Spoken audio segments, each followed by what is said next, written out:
Hello friends, welcome back to my channel. അപ്പോൾ ഇന്ന് ഞാൻ വന്നിരിക്കുന്നത് ബയോളജിക്കൽ ക്ലാസിഫിക്കേഷൻ്റെ പാർട്ട് 1 അപ്പോൾ ഞാനിനി ഒരുപാട് സംസാരിച്ചിട്ടൊന്നും വൈകിക്കുന്നില്ല. നമുക്ക് നേരെ ക്ലാസ്സിലോട്ട് തന്നെ പോവാം. Okay. Since the dawn of civilization there have been many attempts to classify living organism. അപ്പോൾ ആ ഒരു കാലഘട്ടം മുതൽക്ക് തന്നെ ലിവിങ് ഓർഗാനിസങ്ങളെ ക്ലാസിഫൈ ചെയ്യാനുള്ള ഒരുപാട് അറ്റംപ്റ്റുകൾ നടന്നിരുന്നു. It was done instinctively, not using criteria that was scientific but born out of a need to use organism for our own use, for food, shelter and clothing. അപ്പോൾ ആ ഒരു സമയത്തൊക്കെ ക്ലാസിഫിക്കേഷൻ എന്ന് വെച്ച് കഴിഞ്ഞാൽ നമ്മുടെ സ്വന്തം ആവശ്യത്തിന് അനുസരിച്ചായിരുന്നു ഉണ്ടായിരുന്നത്.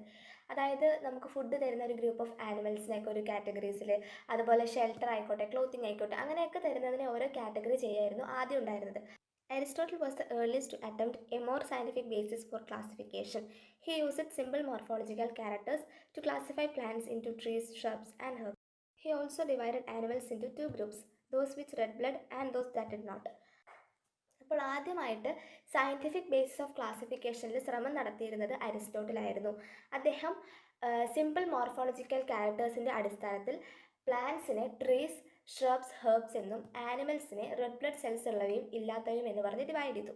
അപ്പോൾ ഇതൊരു ഇമ്പോർട്ടൻ്റ് ആയിട്ടുള്ളൊരു ക്വസ്റ്റ്യൻ ആണ്. അരിസ്റ്റോട്ടിൽ എന്ത് ചെയ്തു? പ്ലാന്റ്സിനെ ട്രീസ്, ഷ്രബ്സ്, ഹെർബ്സ് എന്നും ആനിമൽസിനെ റെഡ് ബ്ലഡ് സെൽസ് ഉള്ളവയും ഇല്ലാത്തവയും എന്ന് പറഞ്ഞു ഡിവൈഡ് ചെയ്തു based on their simple morphological characters. അതുപോലെ തന്നെ ക്ലാസിഫിക്കേഷനിൽ സയൻറ്റിഫിക് ബേസിസ് കൊണ്ടുവരാനുള്ള ശ്രമം നടത്തിയിരുന്ന ആദ്യത്തെ ആളും അരിസ്റ്റോട്ടിലായിരുന്നു. അതും ഇമ്പോർട്ടൻ്റ് ആണ്. In Linnaeus time a 2 kingdom system of classification with plant and animalia kingdoms was developed that included all plants and animals respectively.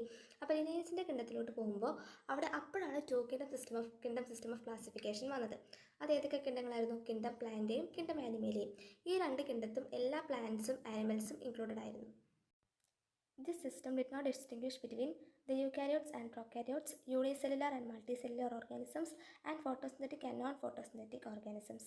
അപ്പോൾ ഈ ഒരു സിസ്റ്റത്തെ അവർ യൂക്കാരിയോട്ടിക് ആയിട്ടുള്ള ഓർഗാനിസങ്ങളെയും പ്രോകാരിയോട്ടിക് ആയിട്ടുള്ള ഓർഗാനിസങ്ങളെയും തമ്മിൽ ഡിസ്റ്റിങ്ക്വിഷ് ചെയ്തിട്ടില്ല. യൂക്കാരിയോട്ട് എന്ന് വെച്ചാൽ ഒരു ട്രൂ ന്യൂക്ലിയസ് ഉള്ളവയെ യൂക്കാരിയോട്ടുകളെന്നും ഒരു ട്രൂ ന്യൂക്ലിയസ് ഇല്ലാത്തവയെ പ്രോകാരിയോട്ട്സ് എന്നും പറയും. അപ്പോൾ അവ തമ്മിൽ ഡിഫറൻഷ്യേറ്റ് ചെയ്തിട്ടില്ല. അതുപോലെ യൂണിസെല്ലുലർ ആയിട്ടുള്ളവയും മൾട്ടി സെല്ലുലർ ആയിട്ടുള്ള ഓർഗാനിസവും തമ്മിൽ ഡിഫറൻഷ്യേറ്റ് ചെയ്തിട്ടില്ല. ഫോട്ടോസിന്തറ്റിക് ആയിട്ടുള്ളവയും നോൺ ഫോട്ടോസിന്തറ്റിക് ആയിട്ടുള്ളവയും തമ്മിലും ഡിഫറൻഷ്യേറ്റ് ചെയ്തിട്ടില്ല. അപ്പോൾ ഫോട്ടോസിന്തറ്റിക് ആയിട്ടുള്ള ഗ്രീൻ ആൽഗയും നോൺ ഫോട്ടോസിന്തറ്റിക് ആയിട്ടുള്ള ഫംഗയും ഒരുമിച്ച് വന്നു. Classification of organisms into plants and animals was easily done and was easy to understand, but a large number of organisms did not fall into either category. അപ്പോൾ ഈ ഒരു classification എന്ന് പറഞ്ഞാൽ പഠിക്കാനും മനസ്സിലാക്കാനും എളുപ്പമായിരുന്നു. പക്ഷേ ഇതിനൊരു പ്രശ്നം എന്താണെന്ന് വെച്ച് കഴിഞ്ഞാൽ large number of organism did not fall into either category. അതായത് ഒരുപാട് വേറെ ഓർഗാനിസങ്ങൾ ഇത് രണ്ടിലും പെടാതെ കിടക്കുന്നുണ്ടായിരുന്നു. Plant കിണ്ടത്തും പെട്ടിട്ടുണ്ടായിരുന്നില്ല, animal കിണ്ടത്തും പെട്ടിട്ടുണ്ടായിരുന്നില്ല. അപ്പോൾ അങ്ങനെ ഒരു പ്രശ്നം ഈ ക്ലാസിഫിക്കേഷൻ ഉണ്ടായിരുന്നു. അതുകൊണ്ട് തന്നെ ഇതൊരു പ്രോപ്പർ ആയിട്ടുള്ള ക്ലാസിഫിക്കേഷൻ അല്ല എന്ന് പറഞ്ഞു. Hence the 2 kingdom classification used for a long time was found inadequate. ഈ ഒരു 2 kingdom ക്ലാസിഫിക്കേഷൻ ഒരുപാട് കാലം യൂസ് ചെയ്തതിന് ശേഷമാണ് നമുക്കെന്ത് മനസ്സിലാക്കിയത്? ഇതൊരു പ്രോപ്പർ ആയിട്ടുള്ള ക്ലാസിഫിക്കേഷൻ അല്ല, പുതിയൊരു നല്ലൊരു ക്ലാസിഫിക്കേഷൻ വേണമെന്ന് മനസ്സിലായി. Besides gross morphology, a need was also felt for including other characteristics like cell structure, nature of all, mode of nutrition, habitat, methods of reproduction, and evolutionary relationships. അപ്പോൾ ആദ്യത്തെ classification എന്ന് പറഞ്ഞാൽ morphological സ്ട്രക്ചേഴ്സിൻ്റെ അടിസ്ഥാനത്തിൽ മാത്രമായിരുന്നു. അപ്പോൾ പിന്നീട് പുതിയൊരു ക്ലാസിഫിക്കേഷൻ വേണമെന്ന് ആവശ്യപ്പെട്ടപ്പോൾ അവരെന്ത് ചെയ്തു? ഈ മോർഫോളജിക്കൽ സ്ട്രക്ചേഴ്സിന് പുറമെ സെല്ലിൻ്റെ സ്ട്രക്ചർ, അതുപോലെ nature of wall, cell wall എങ്ങനെയുള്ളവയാണ്, അതായത് സെല്ലോസ് കൊണ്ടുണ്ടാക്കിയിട്ടുള്ളതാണോ അത് മറ്റ് എന്തെങ്കിലും കൊണ്ടുണ്ടാക്കിയിട്ടുള്ളത്, ഇപ്പോൾ കൈറ്റിൻ, പോളിസാക്രൈഡ്, അമിനോ ആസിഡ് അങ്ങനെ എന്തെങ്കിലും കൊണ്ടുണ്ടാക്കിയിട്ടുള്ളതാണോ അതറിയണം. അതുപോലെ മോഡ് ഓഫ് ന്യൂട്രീഷൻ, എങ്ങനെയാണ് നമ്മൾ ഫുഡ് കൊടുക്കുന്നത്, ഇപ്പോൾ ഓട്ടോട്രോഫിക് ആയിട്ടുള്ളവയാണോ? ഓട്ടോട്രോഫിക് സ്വന്തമായിട്ട് ഫുഡ് ഉണ്ടാക്കി കഴിക്കുന്നവരെയാണ് നമ്മൾ ഓട്ടോട്രോഫിക്കുകൾ എന്ന് പറയാം. അവർ ഒന്നില്ലെങ്കിൽ ഫോട്ടോസിന്തസിസ് വഴി ഫുഡ് ഉണ്ടാക്കാം, അല്ല എന്നുണ്ടെങ്കിൽ കീമോസിന്തറ്റിക് ആയിട്ടുള്ളവയും ഉണ്ടാകും. ഇനി ഹെട്രോട്രോപ്സ് എന്ന് പറഞ്ഞു കഴിഞ്ഞാൽ മറ്റ് ഓർഗാനിസങ്ങളെ ഡിപ്പെൻഡ് ചെയ്യുക ഫുഡിന് വേണ്ടിയിട്ട്. അങ്ങനെ ഇപ്പോൾ സാപ്രോഫിറ്റിക് ആയിരിക്കാം, അതായത് ചത്ത അഴുകിയ സാധനങ്ങളെ ഭക്ഷിക്കുന്നവരായിരിക്കാം, അല്ലെങ്കിൽ പാരാസൈറ്റുകളായിരിക്കാം. അങ്ങനെയുള്ളവയാണ് നമ്മൾ ഹെട്രോട്രോഫിക് എന്ന് പറയാം. അപ്പോൾ അടുത്തതായിരുന്നു ഹാബിറ്റേറ്റ്, അതായത് അവരുടെ വാസസ്ഥലം എവിടെയാണ് താമസിക്കുന്നത് എന്നറിയണം. പിന്നെ മെത്തേഡ് ഓഫ് റീപ്രൊഡക്ഷൻ, അവർ റീപ്രൊഡ്യൂസ് ചെയ്യുന്ന മെത്തേഡുകൾ, പിന്നെ evolutionary relationship etcetera. Classification system for the living organism have hence undergone several changes over the time. പിന്നീട് വരും കാലങ്ങളിൽ ക്ലാസിഫിക്കേഷൻ സിസ്റ്റത്തെ ഓരോരോ ചേഞ്ചുകളായിട്ട് സംഭവിച്ചുകൊണ്ടിരുന്നു. Plant and animal kingdom have been a constant under all different systems. The understanding of what groups or organisms be included under these kingdoms have been changing. The number and nature of other kingdoms have also been understood differently by different scientists over the time. അപ്പോൾ എല്ലാ സിസ്റ്റത്തിലും എന്തുണ്ടായിരുന്നു, plant കിണ്ടവും animal കിണ്ടവും ഉണ്ടായിരുന്നു. പിന്നീട് കാലങ്ങൾ മാറുന്തോറും ഈ plant കിണ്ടത്തും animal കിണ്ടത്തും ഏതൊക്കെ ഓർഗാനിസങ്ങളെ ഇടണം എന്നുള്ളത് മാറിക്കൊണ്ടേയിരുന്നു. R.H. Whittaker in 1969 proposed a five-kingdom classification. The kingdoms defined by him were named Monera, Protista, Fungi, Plantae and Animalia. The main criteria for classification used by him include cell structure, body organization, mode of nutrition, reproduction and phylogenetic relationships.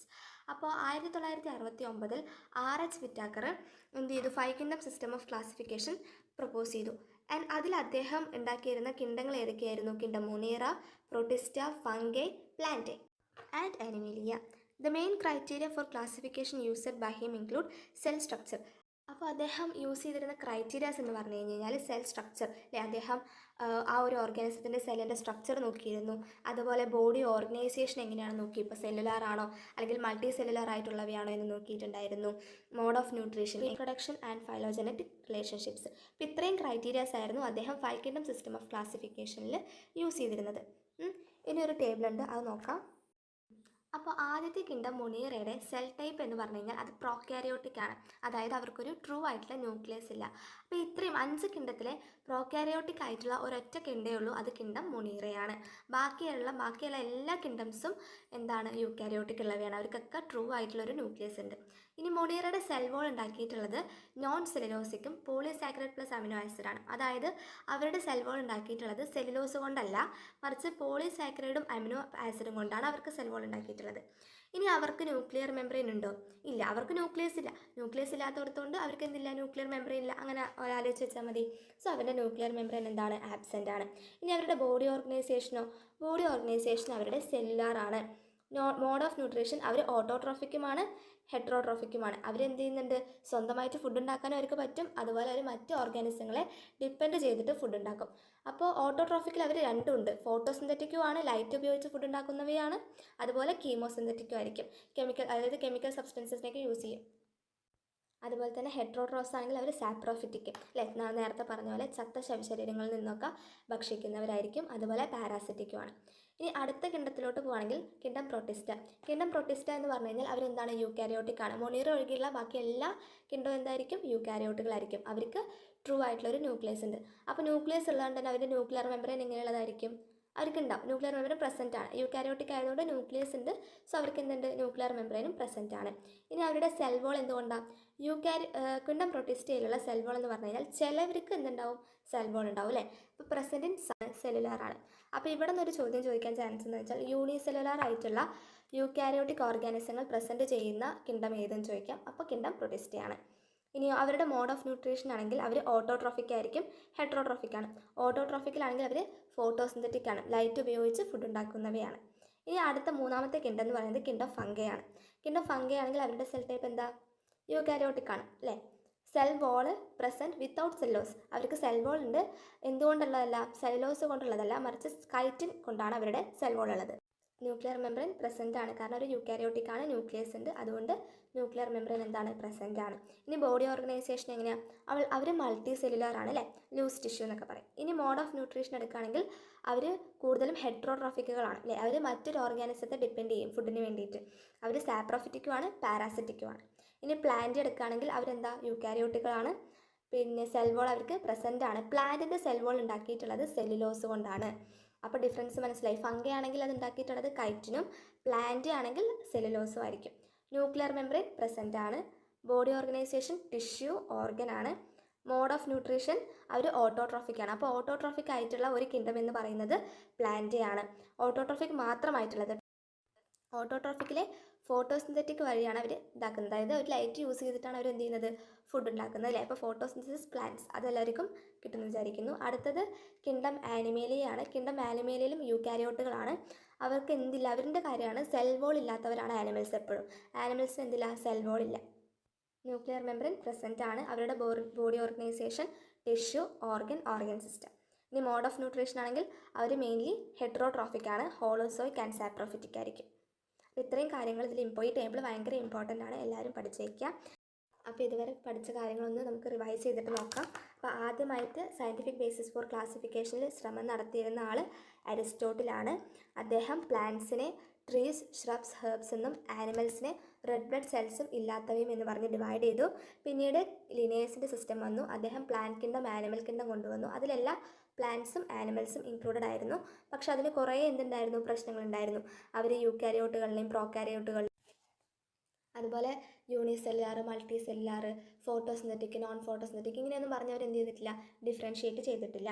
അപ്പോൾ അതുകൊണ്ട് തന്നെ ഈ to kingdom system കുറേ കാലം use ചെയ്തിട്ടുണ്ടെങ്കിലും ഇതിൽ കുറേ പ്രശ്നങ്ങളുണ്ടെന്ന് മനസ്സിലാക്കി അവരെന്ത് ചെയ്തു, പുതിയൊരു സിസ്റ്റം ഓഫ് ക്ലാസിഫിക്കേഷൻ കൊണ്ടുവരാൻ വേണ്ടി തീരുമാനിച്ചു. അപ്പോൾ അതിൽ കുറേ ക്രൈറ്റീരിയാസ് വേണമെന്ന് ആവശ്യപ്പെട്ടു. മോർഫോളജിക്കൽ സ്ട്രക്ചേഴ്സിന് പുറമെ കുറേ ക്രൈറ്റീരിയാസ് വേണം പറഞ്ഞു. അതൊക്കെയാണ് ഈ സെൽ സ്ട്രക്ചർ, സെൽ വോളിൻ്റെ nature, mode of nutrition, habitat, method of reproduction, evolutionary relationship etcetera. പിന്നെ എന്തായിരുന്നു, പിന്നെ ഈ ഭാഗത്ത് പഠിച്ചത് RH വിറ്റാക്കറിൻ്റെ നോക്കണം. RH വിറ്റാക്കറാണ് ആദ്യമായിട്ട് 5 കിങ്ഡം ക്ലാസിഫിക്കേഷൻ കൊണ്ടുവന്നത് 1969. അദ്ദേഹം Monera, Protista, fungi, plant, Animalia എന്ന് പറയുന്ന കിങ്ഡം, ആ 5 കിങ്ഡമാണ് അദ്ദേഹം കൊണ്ടുവന്നത്. അവൻ്റെ മെയിൻ ക്രൈറ്റീരിയാസ് നോക്കണം. ഏതൊക്കെയായിരുന്നു? Cell structure, body organisation, mode of nutrition, reproduction and phylogenetic relationships. പിന്നെ നേരത്തെ പഠിച്ച ആ ടേബിൾ കൂടിയിട്ടോ. അപ്പോൾ ഇത്രയും ഈ ഫസ്റ്റ് പാർട്ടിലുള്ളൂ.